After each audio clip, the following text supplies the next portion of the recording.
Hey everyone, in this video, we'll explore two methods to replace any sky in CapCut quickly and easily. Let's use these two videos as examples. One video that needs the sky replaced and a new sky video. The first method involves using a technique similar to removing a green screen to change the sky. This effect is limited and may work well when there is a clear distinction between the sky and the rest of the scene.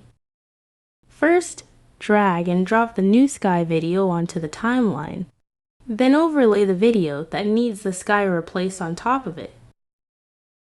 Next, click on the top clip. Go to the Video Remove BG, click on Chroma key, use the color picker to select the sky color, and adjust the intensity.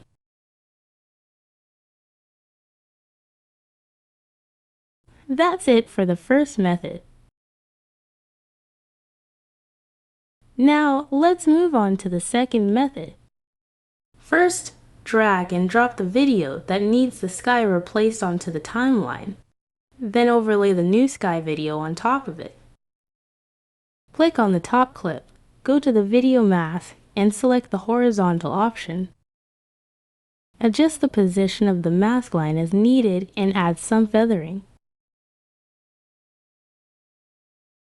Then, go to the Video Basic settings. Use blending modes to adjust the opacity to seamlessly blend the two skies for a perfect result. That's it. If you find this tutorial helpful, please consider subscribing and liking the video. Thanks for watching.